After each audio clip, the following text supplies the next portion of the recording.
Баршаңызға сәлем, сіздермен бірге Арайлым. Бүгін сіздерге осындай дәмді самсаны рецептімен бөлісемін. Алдымен қазақ тілді каналға тіркеліп, лайк басып, қолдап кетіңіз. Видеоны соңына дейін көріңіз. Бұл самсаны жасалу жолы өте оңай және де өте тойымды, дәмді болып шығады.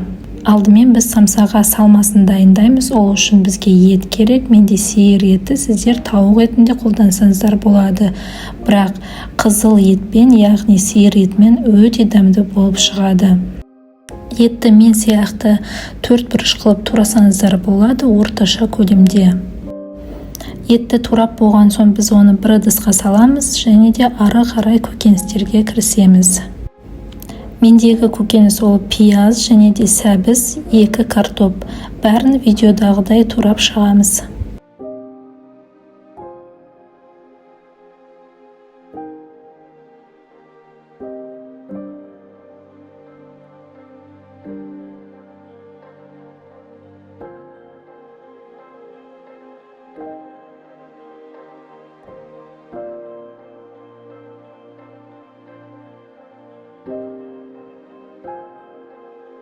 Көкөністердің бәрін турап болған соң, бәрін біріктіріп, бір ыдысқа саламыз. Сосын үстіне өзімізге ұнайтын дәмдеуіштерді қосамыз. Олар менде қара бұрыш, паприка және де кептірілген сарымсақ, тұз. Сонымен қатар кептірілген укроп пен зира қостым. Және де сұйық май қосуды ұмытпаңыздар. Дәмдеуіштердің бәрін қосып болған соң, біз оны қолымызбен барлығын араластырып, бетін жауып, тұндырып қоямыз. Тұзы және де қосқан дәмдеуіштердің бәрі жақсылап араластырып, дәмі сіңуі үшін. Оған дейін біз қамырмен айналысамыз. Қамырға бізге 1 стакан жылы су және де 1 қасық тұз, үстіне сұйық май салып, бәрін жақсылап араластырамыз. Сосын ұнды қосып, бәрін жақсылап елейсіздер. Ұнды бірден бәрін қосып жүрмеңіздер, аз-аздан қосып тұрыңыздар.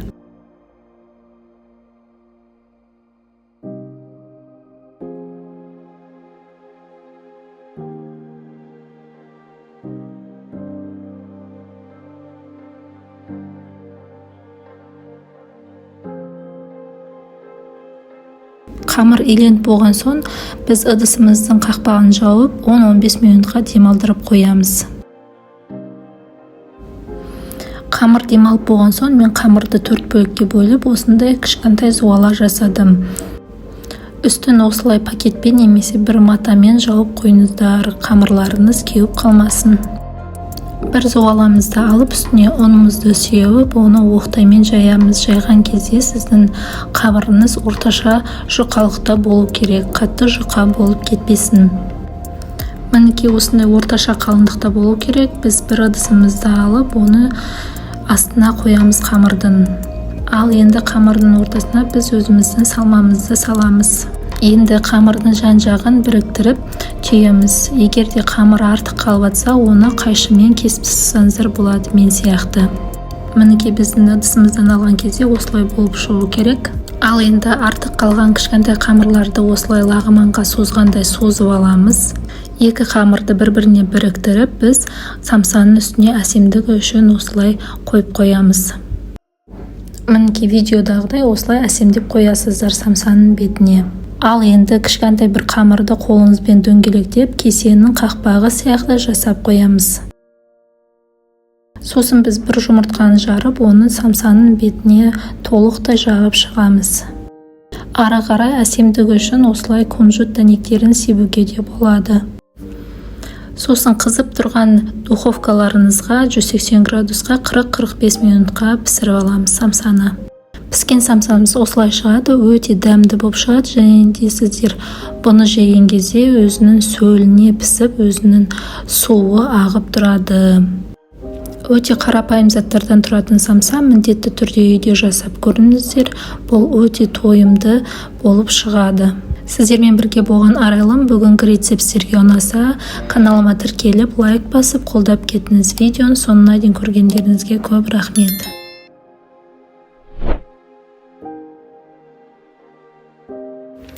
Баршаңызға сәлем, сіздермен бірге Арайлым. Бүгін сіздерге осындай дәмді ораманың рецептімен бөлісемін. Алдымен қазақ тілді каналға тіркеліп, лайк басып, қолдап кетіңіз. Видеоны соңына дейін көріңіз. Достар, бұл орамананды асқабақтан жасадым. Сіздер еттен жасасаңыздар болады, немесе араластырып жасасаңыздар да болады. Ең бірінші бізге қамырды илейтін ыдысымыздың ішіне тұздалған суымызды қосамыз, және де сұйық майымызды қосып, үстіне ұнды қосып жақсылап илейміз. Орамаға керекті нақты өлшемдер описание бөлімінде тұрады. Тұзды суымызға ұнымызды аз-аздан қосып илейміз. Иленген қамырымызды 20 минутқа демалдырып қоямыз, қақпағын жауып.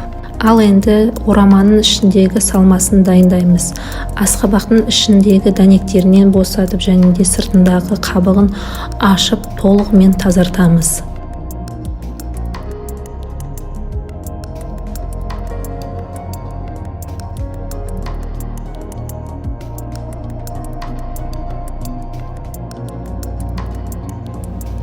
Ашылған асқабақты 4 бұрыш қып майдалап тураймыз.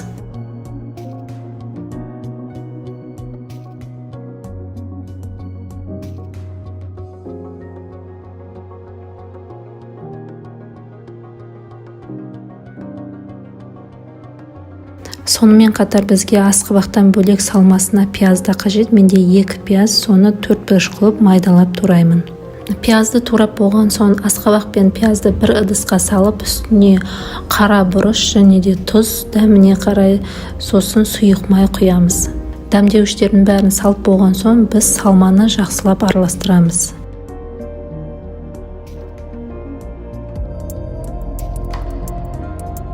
Ал енді демалған қамырымызды алып, оны 2-ге бөліп, жақсылап домалақ қылып жаямыз. Бірақ қамырды жайған кезде қатты жұқа қылып жайып жүрмеңіздер.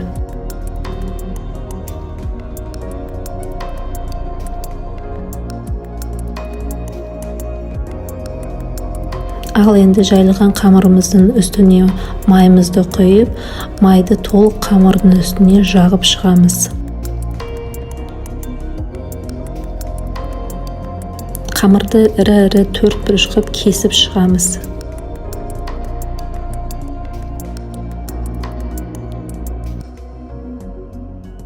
Кесілген қамырдың үстіне салмамыз салып, оны орап түйіп шығамыз.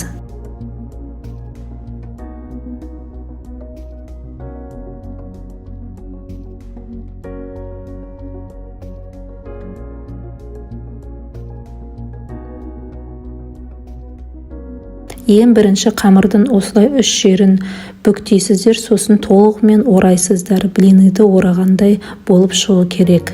Ал домалақ қамырдың 4 бұрышын бір-біріне біріктіріп орасаңыздар болады.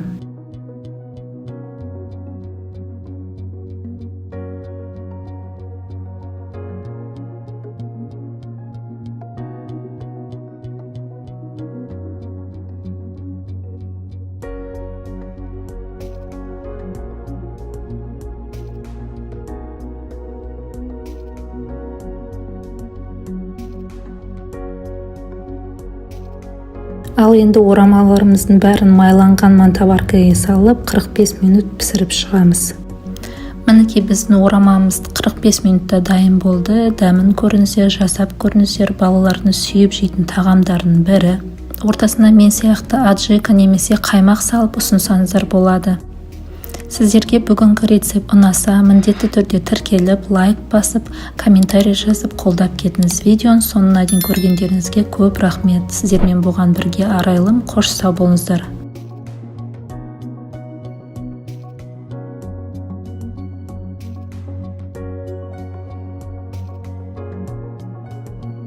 Баршаңызға сәлем, сіздермен бірге Арайлым. Бүгін сіздерге осындай дәмді бешбармақтың рецептімен бөлісемін. Алдымен қазақ тілді каналға тіркеліп, лайк басып, қолдап кетіңіз. Видеоның соңына дейін көріңіз. Алдымен бір қазан суға етімізді салып, оны қайнатамыз. Менде жылқы еті және де бір қазы. Қазыны біз пищевой пакетке орап салдық. Шек болмаса осылай жасаңыздар болады. Көбінесе солтүстікте осылай жасайды. Шамамен жарты сағатта біздің етіміз қайнап шығады. Сол кезде біз еттің көбігін сүзіп аламыз. Қыздар, көбікті міндетті түрде толығымен сүзіп алыңыздар. Сол кезде сіздің сорпаңыз мөлдір, таза болып шығады. Сіздер қазыны шекте сазаңыздар, оны зубочисткамен 3-4 жерінен тесіп шығыңыздар, себебі сіздің қазыныз жарылып кетпеу үшін. Көбігін тазартқан соң ары қарай қақпағын жауып пісіреміз етті. Бір жарты сағаттан кейін сіз сорпаның тұзын көрсеңіз болады. Егер тұзы аз болса, үстінен тұз қосыңыздар. Сорпаның дәмі әдемі болу үшін біз бір бас пияз қосамыз. Сосын оны ары қарай қайнатып қоямыз. Пиязды қосқан соң сорпамыз осылай қайнайды. Сосын біз бір сәбіз қосамыз.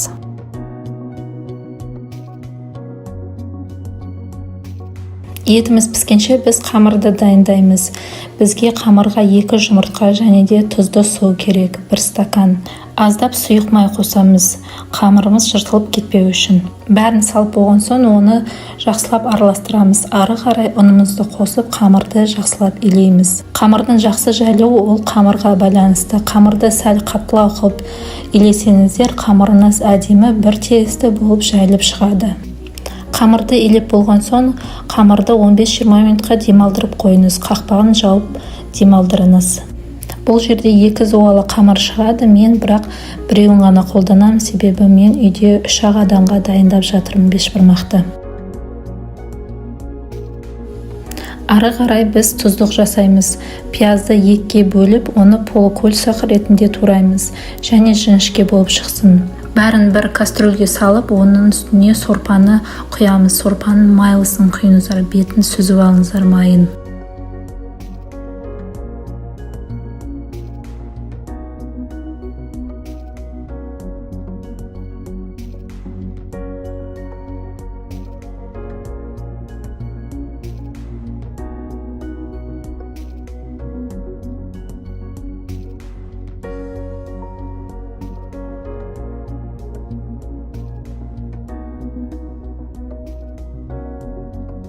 Мен мында сорпаны құйып қойғам, үстіне лавровый лист және де қара бұрыш қосып жатырмын дәміне қарай. Тұздықты пияз өлгенше дайындайсыздар, яғни ол солыңқырап қалу керек. Бәрін жақсылап араластырып, крышкасын жауып пісіріңіздер. Етімізді тағы бір рет ашып тексереміз, ішіне картоптарымызды саламыз. Егер де сәбізіңіз піссе, сәбізді алып қойыңыз, езіліп кетпесін.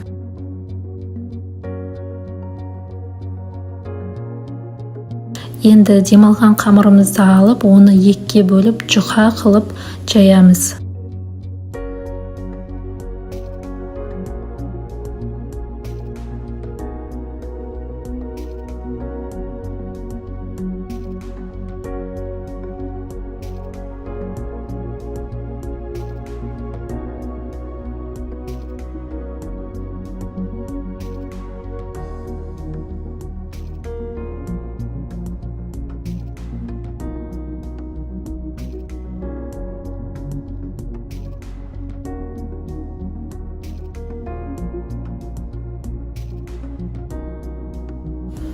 Қамырды жайып болған соң мен оқтайға орап осылай кесіп аламын.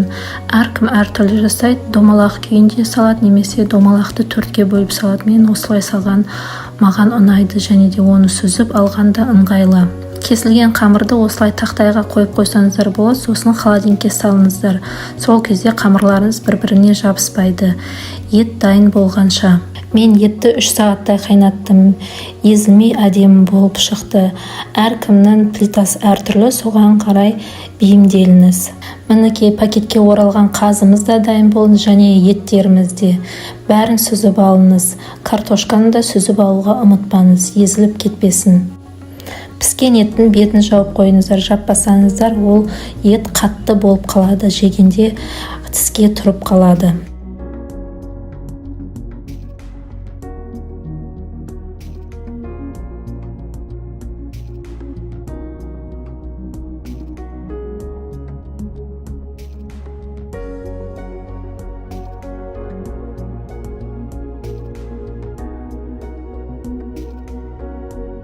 Сорпа ретінде мен қамыр салынбаған сорпаны қолданғанды ұнатамын. Сол себепті қамыр салынбай тұрып мен өзіме сорпаны сүзіп алып жатырмын. Сол кезде сіздің сорпаңыз тұнық, әдемі, таза болып шығады. Мінекей мөлдір сорпамыздың ішіне мен лимон қостым және де құрт қостым. Осында үгітілген құрт. Егер де құрт болмаса, бұндай айран қоссаңыздар болады. Айранмен де дәмді болып шығады. Міндетті түрде құртпен, айранмен жасап көріңіздер, сорпаның дәмі ерекше әдемі болып шығады. Мінекей бұрқылдап қайнап тұрған сорпамыздың үстіне қамырларымызды салып, оны пісіріп аламыз. Тұздық осылай болып шығу керек, пиязымыз солып, әдемі иіс беріп тұру керек. Енді үлкен әдемі тарелкамызға тұздығымызды салып, қамырымызды түсіреміз тарелкаға.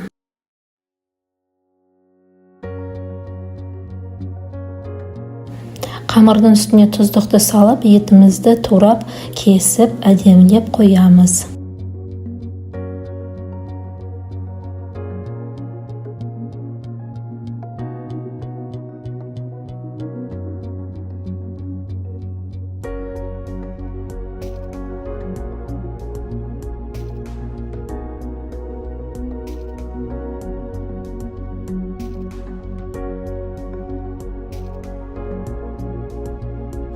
Еттің ортасына мен картошкамды екіге бөліп қойдым және сәбіздерді жан-жағына тізіп қойдым. Осы жерде мен қазымды салуды ұмытып кетіптім. Оны соңында салдым.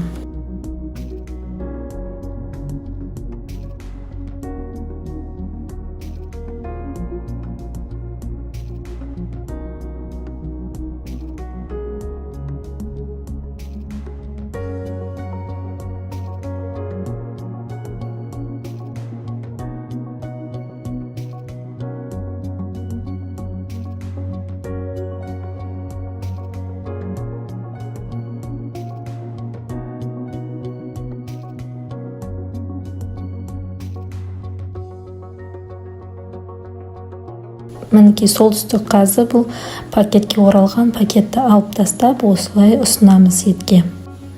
Мінекей біздің ұлттық тағам дайын болып шықты. Міндетті түрде жасап көріңіздер. Сорпаны да осы рецептпен жасап көріңіздер.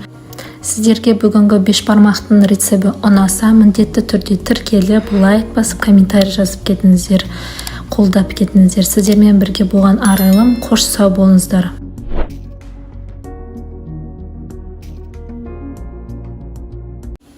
Баршаңызға сәлем, сіздермен бірге Арайлым. Бүгін сіздерге осындай дәмді дымламаның рецептімен бөлісемін. Алдымен қазақ тілді каналға тіркеліп, лайк басып, қолдап кетіңіз. Видеоны соңына дейін көріңіз.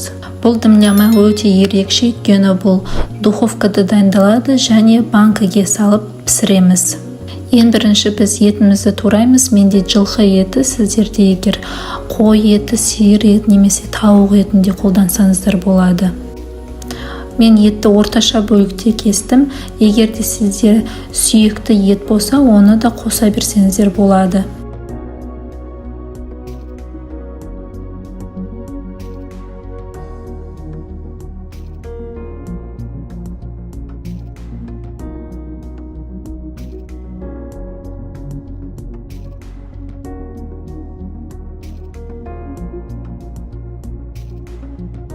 Кесілген етті бір ыдысқа салып, оны маринадтаймыз. Яғни сіз өзіңізге кез келген ұнайтын приправаларыңызды қоссаңыз болады. Мендегі приправалар олар зира және де смесь итальянских трав, тұз, қара бұрыш және де паприка. Қыздар, егер де сіздерде еттеріңіз тұздалған болса, онда тұзды қоспаңыздар. Тек қана өздеріңізге ұнайтын приправаларыңызды қосыңыздар. Етке дәмдеуіштерімізді қосқан соң, оны біз жақсылап араластырып, және де жарты сағатқа қалдырамыз.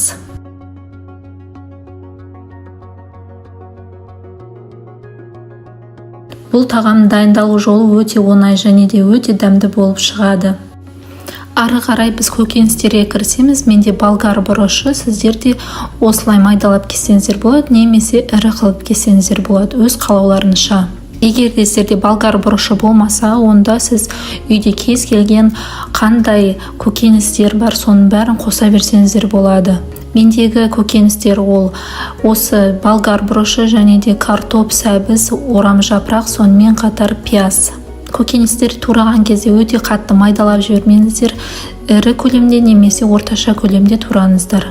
Туралған көкөністердің бәрін бір ыдысқа саламыз, тек орам жапырақтан басқасын.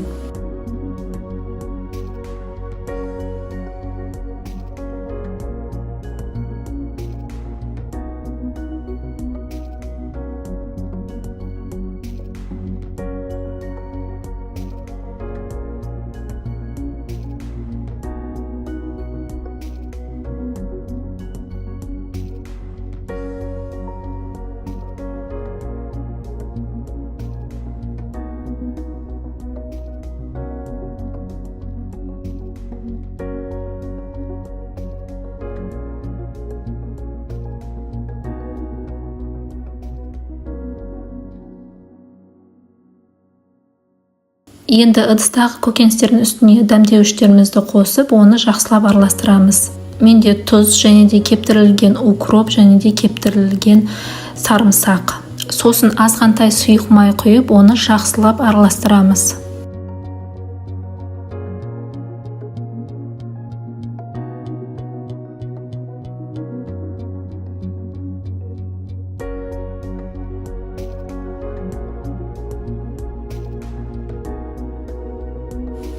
Енді жуылған таза банкілерімізге етімізді саламыз. Сіздерде егерде осындай 1 литрлік банка болмаса, сіздер 2 литрлікте банкіні қолдана берсеңіздер болады. Етті толығымен банкіге салып жібермеңіздер. Біз бірінші етті, сосын көкөністі, сосын тағы етті саламыз, сосын үстіне тағы көкөністі саламыз. Бәрін нығыздап сала берсеңіздер болады осылай. Достар, бұл тағамға сіздер су қоспаңыздар. Бұл тағам өзінің сөліне пісіп, өте әдемі дәмді болып шығады. Мінекей көкөністерден кейін тағы етімізді саламыз, сосын тағы көкөністі салып, үстіне орам жапырақты қоямыз.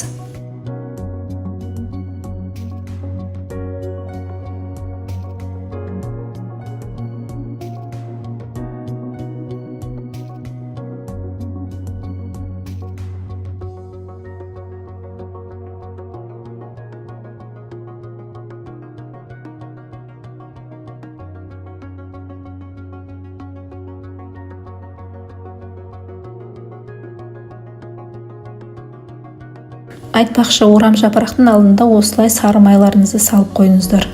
Мінекей көкөністердің бетін осылай орам жапырақпен жауып, ал банкінің бетін фольгамен жабыңыздар.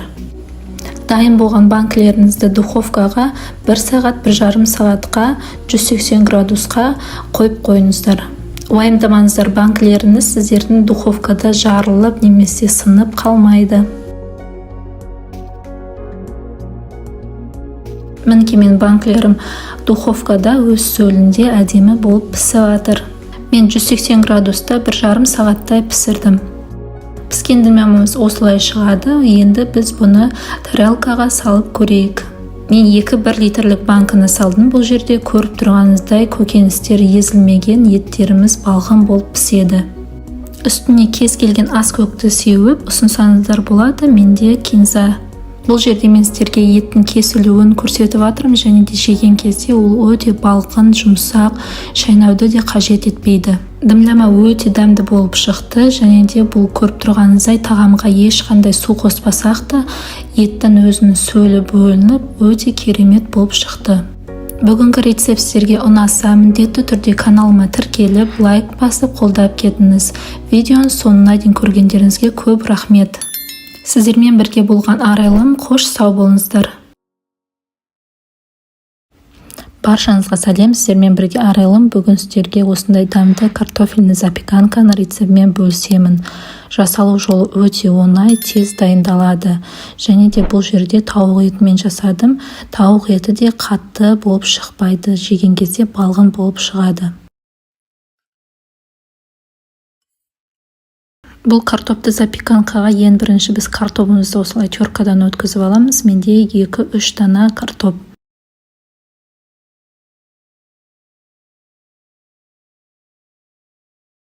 Ары қарай духовкаға арналған формамызға біз майымызды құямыз. Менде бұл форма чугунный сковородка, оны духовкаға сала беруге болады. Майды жан-жағына осылай жағып шығамыз, тамағымыз астына жабысып қалмау үшін. теркадан өткізген картопымызды осының ішіне саламыз.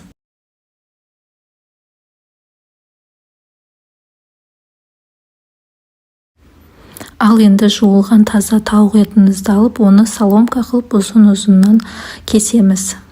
Алдында айтқандай, бұл тағамның жасалу жолы оңай, және де ішіндегі құрамындағы заттардың бәрі қарапайым заттардан тұрады. Етті турап болған соң, оны картоптың үстіне саламыз. Ал енді запеканканың үстіне біз соусты дайындаймыз. Ол үшін бізге 2 жұмыртқа керек.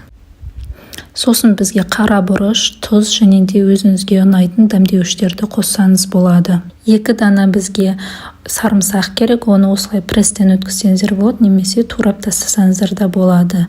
Оның үстіне тағы да біз қаймақты қосамыз.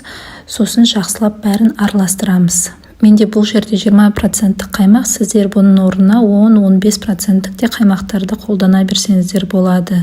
Жалпы нақты өлшемдер описание бөлімінде тұрады. Соусымыздың барлығын жақсылап бір келікті қылып араластыру керек. Сосын оның үстіне теркадан сырды өткіземіз. Оны да жақсылап араластырамыз.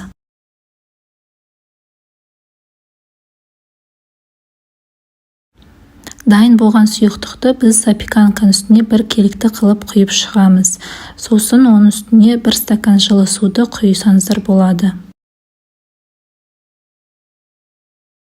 Помидорды домалақ қылып тураймыз да, оны запеканканың үстіне осылай қойып шығасыздар.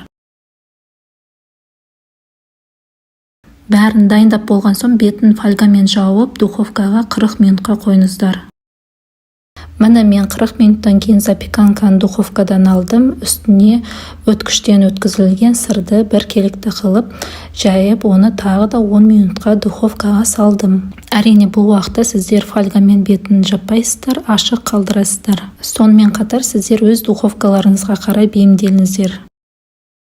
Мінекей 10 минуттан кейін духовкадан запеканкамызды алдық. Үстіндегі сырлар еріп шықты.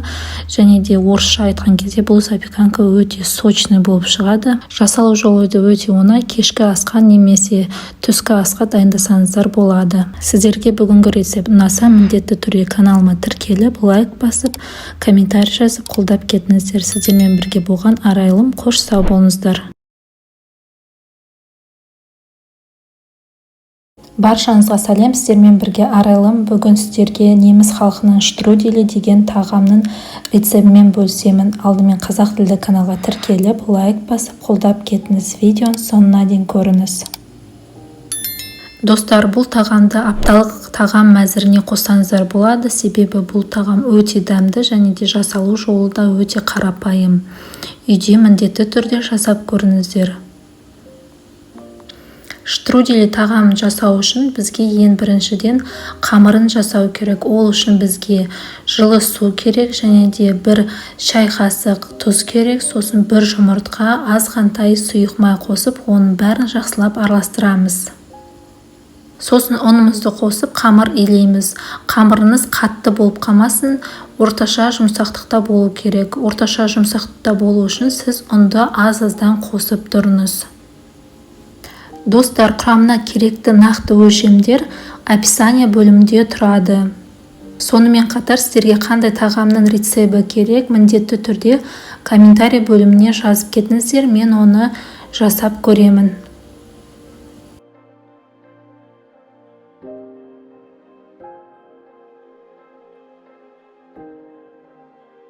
Мінекей қамырымыз осындай болып шығу керек. Орташа жұмсақтықта, және де бұны ыдысымызға салып, қақпағын жауып, жарты сағатқа демалдырып қоямыз.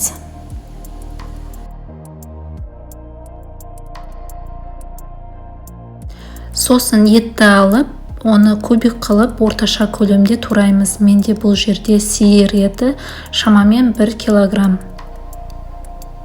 Бұл тағамды тек сиыр етінен ғана емес, сонымен қатар тауық етінен де жасасаңыздар болады. Тауық етімен де өте дәмді болып шығады.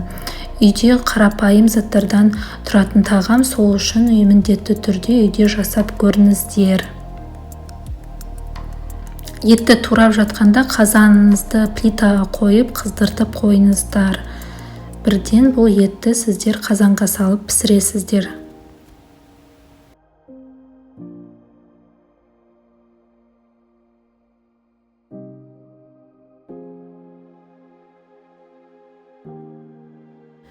Етіміз турап болған соң қызып тұрған қазанымыздың ішіне майымызды құйып, оның үстіне етімізді салып, оны пісіреміз.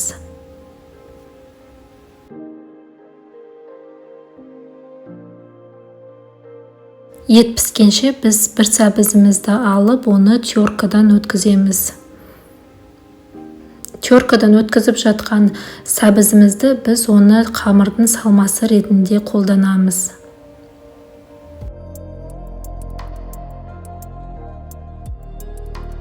Сонымен қатар салмасына мен бір пиязды қолдандым, оны жіңішке қылып турайсыздар.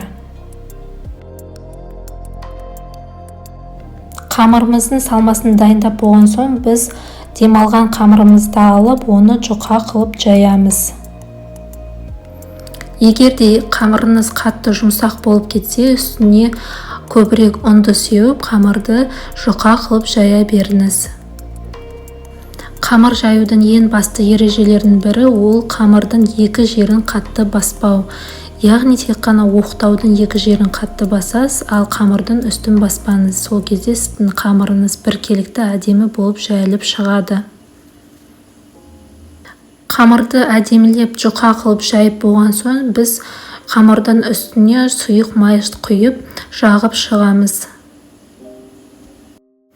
Сосын қамырдың үстіне біз салмасын саламыз, ол менде сәбіз және де пияз. Сіз бұлардың орнына көк пиязды да қолдансаңыз болады.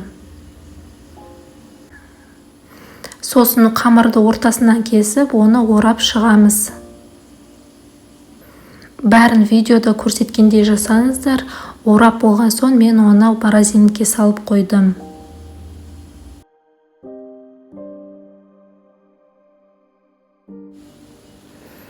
Сосын тамаққа қосатын көкөністерімізді видеодағыдай кесеміз.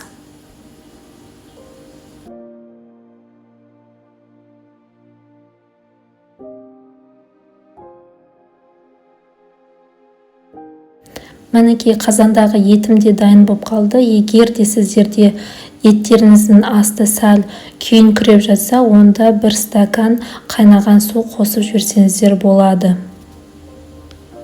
Сосын үстіне біз көкөністерімізді саламыз. Ол менде пияз және де сәбіз.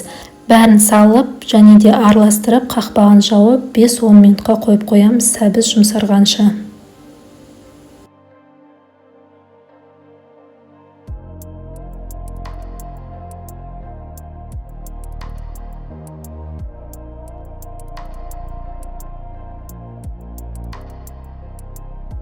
Мінекей 5-10 минуттан кейін біздің қазанымыздағы сәбізіміз де пісіп дайын болып қалды. Енді үстіне ірі қылып туралған картоптарымызды салып, оны бәрін араластырамыз. Сосын үстіне дәмдеуіштерді қосамыз. Мендегі дәмдеуіштер ол кептірілген укроп, паприка және де итальянские травы және бір қасық тұз. Бәрін араластырамыз және де қақпағын жауып қоямыз 5 минутқа.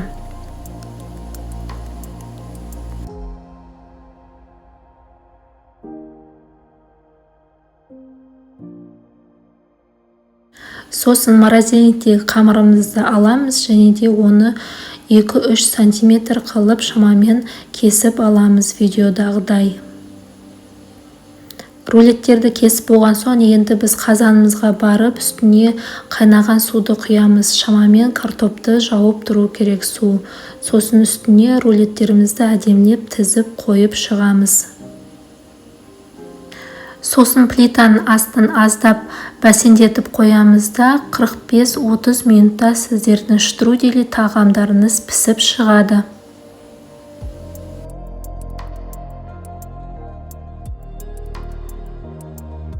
Мінекей менде 30 минутта пісіп шықты. Сіздерде өз плиталарыңызға қарай бейімделіңіздер. Қамырлары толық піскен, міндетті түрде үйде пісіріп көріңіздер. Өте дәмді тағамдардың бірі. Егер де бүгінгі рецепт сіздерге ұнаса, каналыма тіркеліп, лайк басып қолдап кетіңіз. Сіздермен бірге болған Арайлым. Қош сау болыңыздар.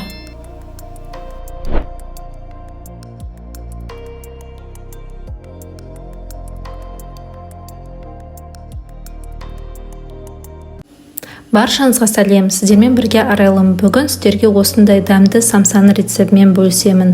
Бұл самсаның жасалу жолы өте оңай және де қамырды жаюды қажет етпейді. Алдымен қазақ тілді каналға тіркеліп, лайк басып қолдап кетіңіз. Видеоның соңына дейін көріңіз. Негізі бұл самсаны ұйғыр самсасы деп атайды. Алдымен біз бұл самсаны дайындау үшін 500 грамм ұнға сары майымызды қосамыз, 250 грамм. Сары май бізде холодильниктен алынған және де оны ұнмен қосып бір-бірімен жақсылап үйкелеп, мыжғылап араластырамыз.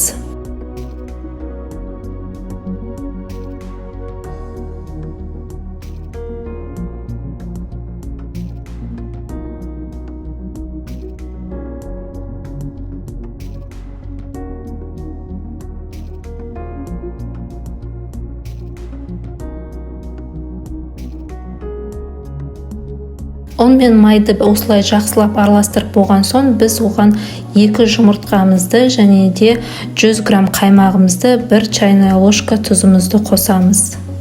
Сосын бәрін жақсылап араластырып, қамыр илейсіздер. Иленген қамырымыз қолға жабыспай әдемі болып шығу керек. Дайын болған қамырды жарты сағатқа немесе 20 минутқа холодильникке салып қоясыздар. Оға дейін біз салманы дайындаймыз. Самсаның салмасына мен осылай картопты қолданамын. Картопты 4 бұрыш қылып турап шығамын. Егер де сіздер картопты ұнатпасаңыздар, сіздер картопты қолданбасаңыздар да болады.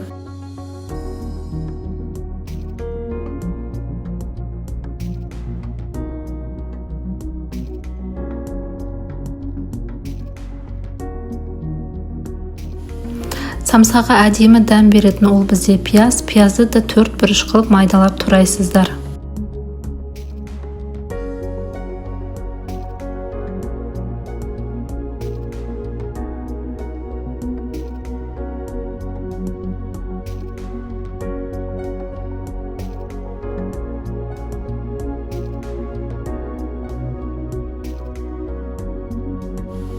Самсаның салмасына мен осындай тауықтың төс етін қолданамын. Сіздер сиыр етін қолдансаңыздар да болады. Етті блендерден өткізіп, туралған пияз мен картопқа қосамыз.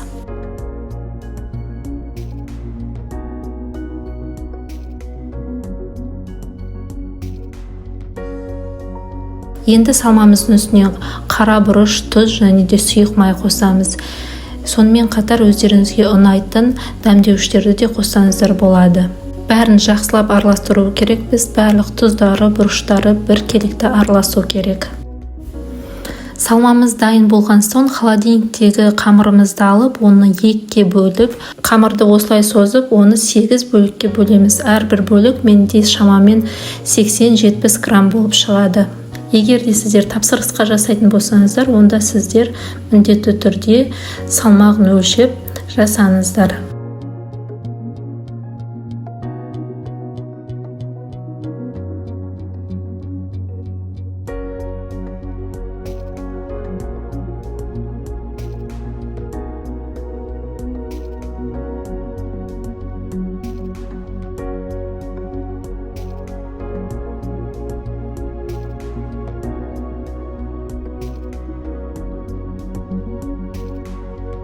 Енді кішкентай қамырларымызды біз жаюға кірісеміз. Оған ұн себудің қажет жоқ, себебі ол ешқайда жабыспайды және де түйілуі де өте оңай. Ішіне осы салмамды салдым және де осы әдіспен мен түйемін. Егер де сіздерге бұл әдіс ыңғайсыз болса, егер де бұндай әдісте сіз түйе алмасаңыздар, сіз кәдімгі 3 бұрыш ретінде түйіп пісіре берсеңіз болады. Мінекей мен қамырымды осылай домалақ қылып жайып, ішіне салмамды салдым. Салманы салып болған соң, қамырды 2-ке бүктеп, жан-жағын осылай бір-біріне жабыстырып шығасыздар.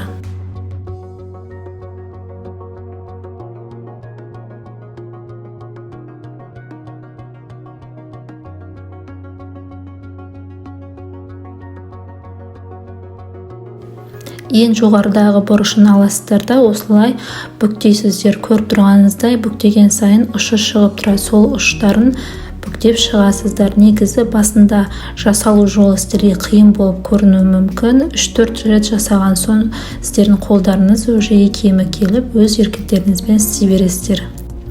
Негізі қамырды қолға алмай, осылай столдың үстінде істеген ыңғайлы.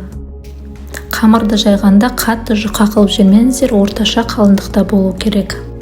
Егер де достар сіздерге тағы қандай да тағам рецептері қызық болса, міндетті түрде комментарийға жазып кетіңіздер, мен жасап көруге тырысамын.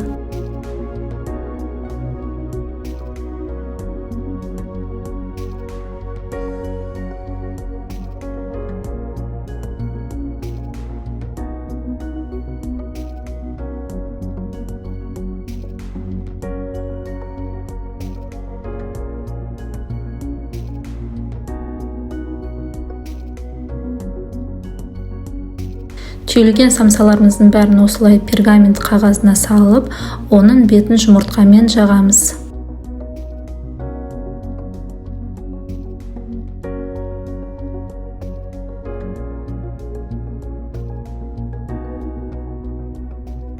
Енді үстіне әсемдігі үшін кунжут дәнектері мен макты себеміз.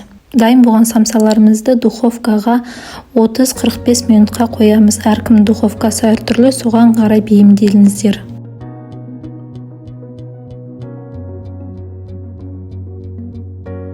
Мінекей біздің дәмді самсаларымыз дайын болды, және де жасалу жолы көріп тұрғаныңыздай өте оңай. Бұл самсаларды қонаққа немесе тапсырысқа жасаңыздар болады. Ішіндегі салмасын өзіңізге қарай бейімдесеңіздер болады. Асқабақпен және немесе тауық етімен немесе сиыр етімен салсаңыздар болады. Міндетті түрде каналыма тіркеліп, лайк басып, комментарий жазып, қолдап кетіңіз. Видеоның соңына дейін көргендеріңізге көп рахмет. Қош сау болыңыздар.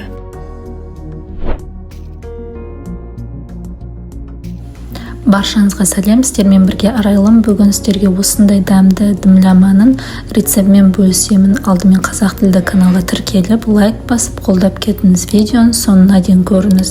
Бұл дымлама өте ерекше, өйткені бұл духовкада дайындалады және банкіге салып пісіреміз. Ең бірінші біз етімізді тураймыз. Менде жылқы еті, сіздерде егер қой еті, сиыр еті немесе тауық етінде қолдансаңыздар болады. Мен етті орташа бөлікте кестім. Егер де сізде сүйекті ет болса, оны да қоса берсеңіздер болады.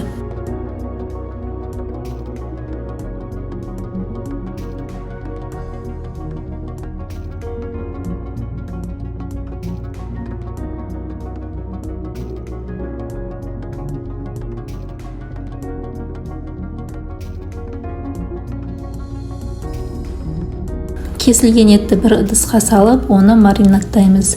Яғни сіз өзіңізге кез келген ұнайтын приправаларыңызды қоссаңыз болады. Мендегі приправалар олар зира және де смесь итальянских трав, тұз, қара бұрыш және де паприка. Қыздар, егер де сіздерде еттеріңіз тұздалған болса, онда тұзды қоспаңыздар. Тек қана өздеріңізге ұнайтын приправаларыңызды қосыңыздар. Етке дәмдеуіштерімізді қосқан соң, оны біз жақсылап араластырып, және де жарты сағатқа қалдырамыз.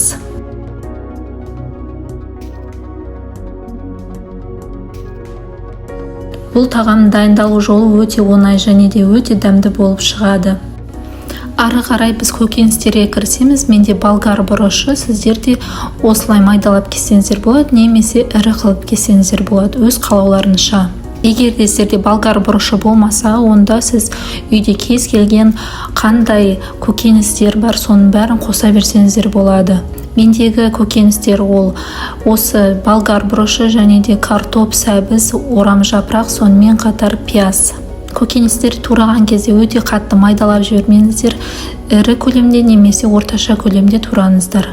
Туралған көкөністердің бәрін бір ыдысқа саламыз, тек орам жапырақтан басқасын.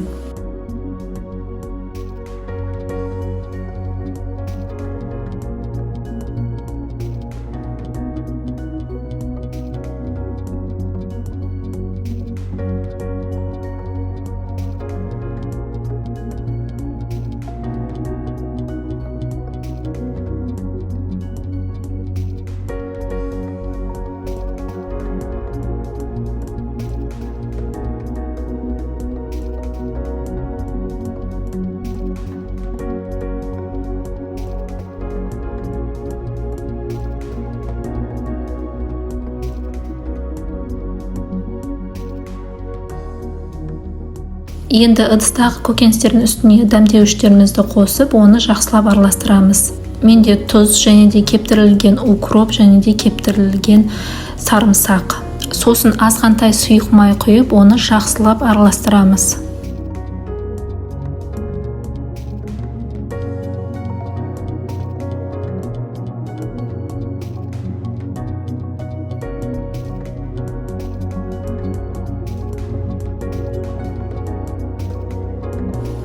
Енді жуылған таза банкілерімізге етімізді саламыз. Сіздерде егерде осындай 1 литрлік банка болмаса, сіздер 2 литрлікте банкіні қолдана берсеңіздер болады. Етті толығымен банкіге салып жібермеңіздер. Біз бірінші етті, сосын көкөністі, сосын тағы етті саламыз, сосын үстіне тағы көкөністі саламыз. Бәрін нығыздап сала берсеңіздер болады осылай. Достар, бұл тағамға сіздер су қоспаңыздар. Бұл тағам өзінің сөліне пісіп, өте әдемі дәмді болып шығады. Мінекей көкөністерден кейін тағы етімізді саламыз, сосын тағы көкөністі салып, үстіне орам жапырақты қоямыз.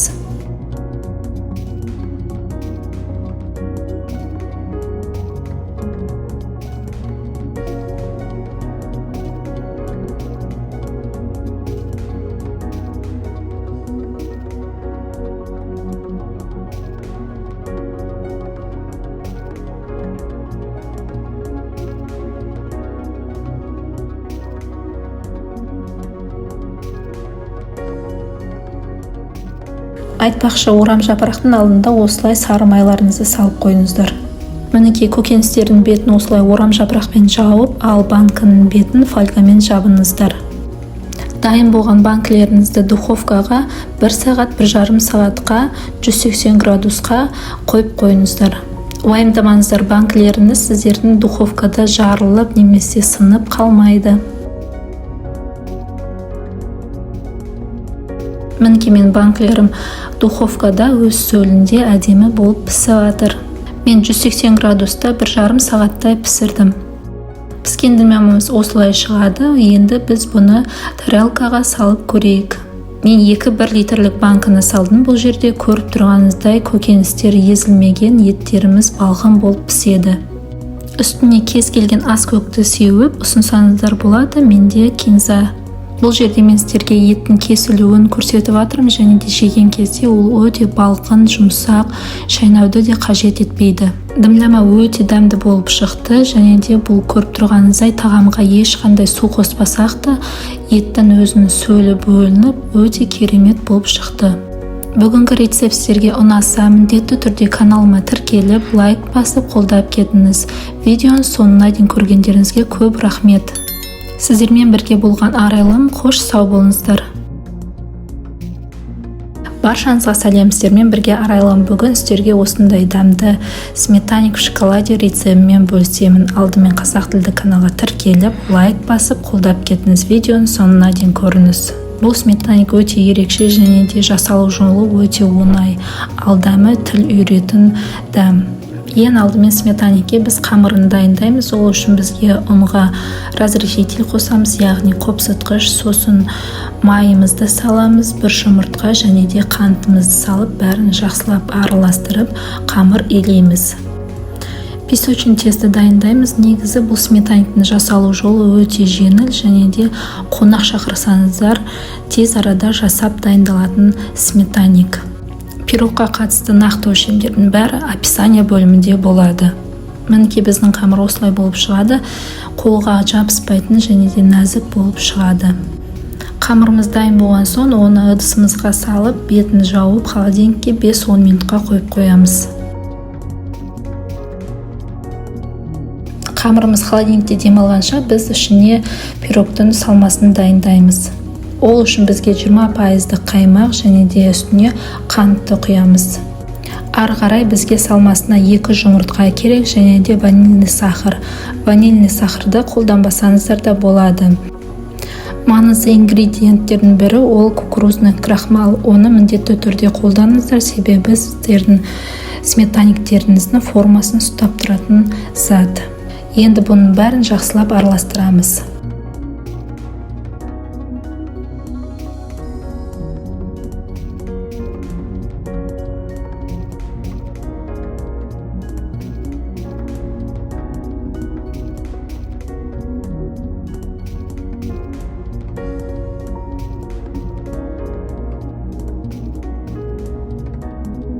холодильниктен қамырды алып, оны екіге бөлеміз. Бір бөлігін үлкенірек, бір бөлігін кішірек қылып істеңіздер.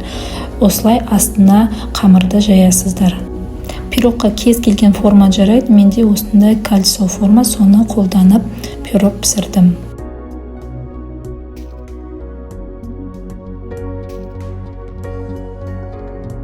Қалған қамырдың жарты бөлігінен осылай енді пирогтың бортиктарын жасаймыз.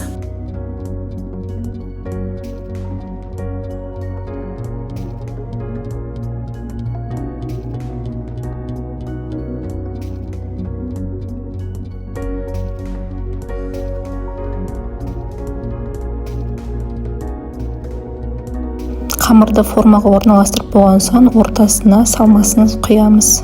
Достар, бұл сметаник рецептінде сіздерде міндетті түрде қаймағыңыз 20%-дан жоғары болу керек. Онсыз сіздердің сметаник пирогтарыңыз дұрыс шықпайды. Енді біз бұны духовкаға 180 градусқа 30-40 минутқа қоямыз. Әркім өзінің духовкасына қарасын, себебі духовкалар әртүрлі болады, соған қарай бейімделіңіздер. Духовкадан пісіп шыққан пирогымызды жарты сағатқа қойып қойыңыздар. Толық суып шығу керек, сол кезде қалыптан шығарсаңыздар болады. Егерде пирогтың ортасы былқылдап тұрса, әлі стойки болмаса, онда сіздер духовкаға тағы 10 минутқа қойыңыздар, бетін фольгамен жауып. Тура осылай дастарханға ұсынсаңыздар да болады, классикалық түрде, немесе мен сияқты бетін әсемдеп қойсаңыздар да болады шоколадпен. Сол кезде сіздердің сметаниктарыңыз ерекше әдемі болады. Менде Қазақстан шоколады, оны ыстық суда осылай ертіп алдым. Сіздер микроволновкада немесе водяной баняда ертсеңіздер болады. Осыны сметаниктің үстіне жағамын. Шоколадты осылай қасықпен түзулеп шықтым, сосын үстіне кокосовый стружки қостым әсемдік үшін. Сіздер әртүрлі жеміс-жидектер немесе жаңғақтар қойсаңыздар да болады.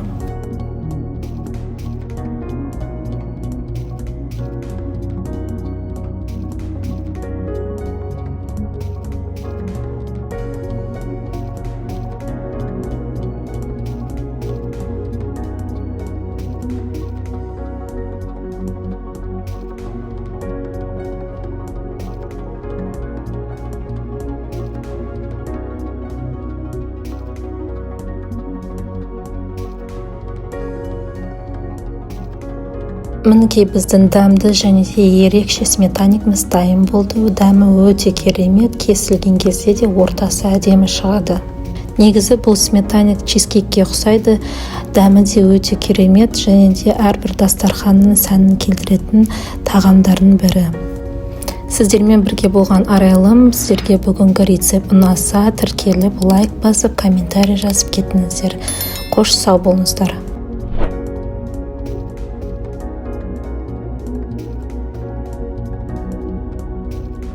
Баршаңызға сәлем, сіздермен бірге арайлым. Бүгін сіздерге осындай дәмді баклажан по-корейски салатының рецептімен бөлісемін. Алдымен қазақ тілді каналға тіркеліп, лайк басып, қолдап кетіңіз. Видеоны соңына дейін көріңіз. Біріншіден айтайын, бұл салатты кешкісін дайындаған дұрыс. Ертеңгі күнге қонаққа немесе өздеріңіз жеуге жасасаңыздар болады. Себебі салатты жасап болған соң 5-6 сағат холодильникте тұнып тұру керек. Баклажанды осылай ірі-ірі қылып турау керек және де оның қабығын ашпайсыздар. Қабығын ашсаңыздар, оны қуырған кезде баклажаныңыз езіліп кетеді.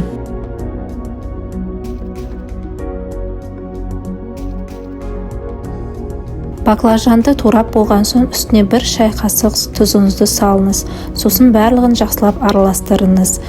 Баклажанды мыжғыласаңыз да болады. Сол кезде баклажаныңыз аздап жұмсарады. Араластырып мыжғылап болған соң оны қақпағын жауып холодильникке 1 сағатқа қойыңыз. 1 сағаттан кейін сіздің баклажаныңыз жұмсарып, суын бөледі.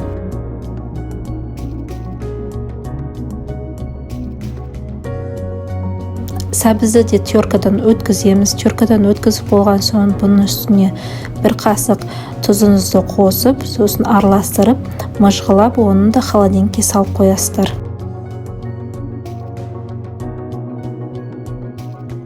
Ендігі кезек бізде пияз бен тәтті бұрышта. Бәрін соломка қылып тураймыз. Достар, рецептке қатысты толық ақпарат описание бөлімінде жазылып тұрады. Пияз бен тәтті бұрышты турағанша сіз өзіңіздің қуыратын табанызды газға қойып қыздыра берсеңіз болады.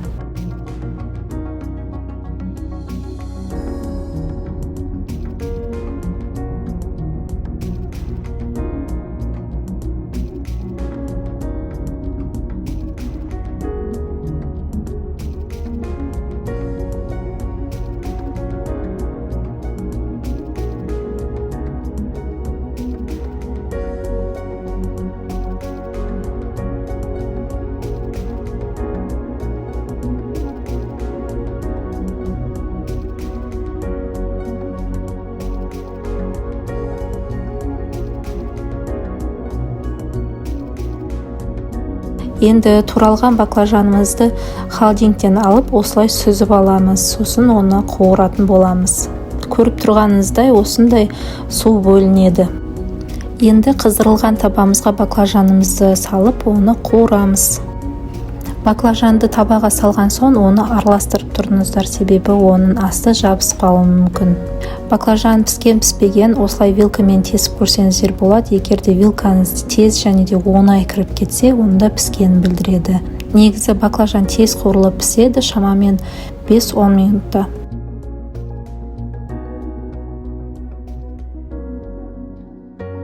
Минуттан кейін мінекей көріп тұрғаныңыздай баклажаным пісіп те қалды. Бәрін жақсылап араластырып, оны шанышқымен тағы да тексеріп шығамын, тесіп. Егер шанышқыңыз тез кіріп кетсе, онда сіздің баклажаныңыз дайын болды деген сөз. Дайын болған баклажанымызды табадан түсіріп аламыз.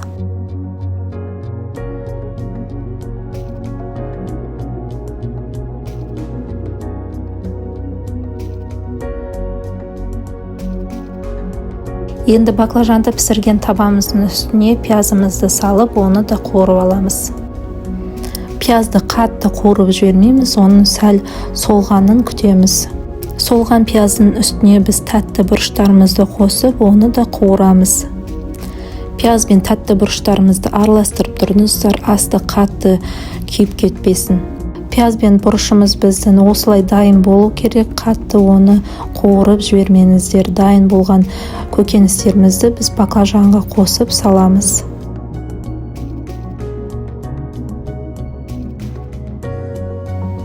Енді қуырылған көкөністердің үстіне біз сәбізді холодильниктен алып қосамыз. Салаттың үстіне 3-4 дана сарымсағымызды пресстен өткіземіз.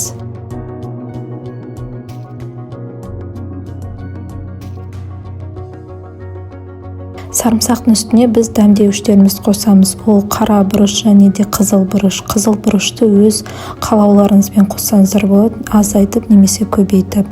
Ары қарай біз соевый соус және де уксусты қосамыз. Менде яблочный уксус. Сосын 1-2 қасық қантымызды қосамыз.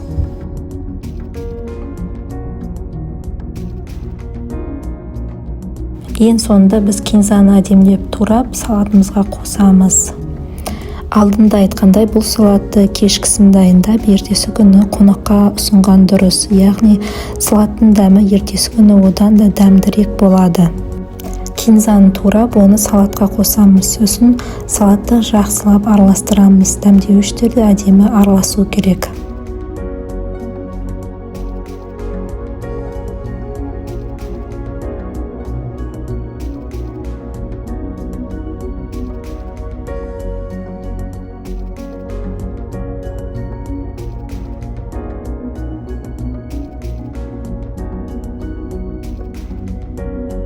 Мінекей біздің баклажан по-корейски салатымыз дайын болды. Бұл ертесі күні түсірілген видео. Көріп тұрғаныңыздай салат өте әдемі және де әртүрлі түсте көздің жауын алатын салат. Үстіне осылай кунжут дәнектерін сеуіп, қонақ шақыратын дастарханға қойсаңыздар, қонақ шақыратын дастарханын әдемі көркін келтіреді. Бүгінгі салат рецепт сіздерге ұнаса, міндетті түрде тіркеліп, лайк басып, қолдап кетіңіз. Видеоның соңына дейін көргендеріңізге көп рахмет. Сіздермен бірге болған Арайлым, қош сау болыңыздар.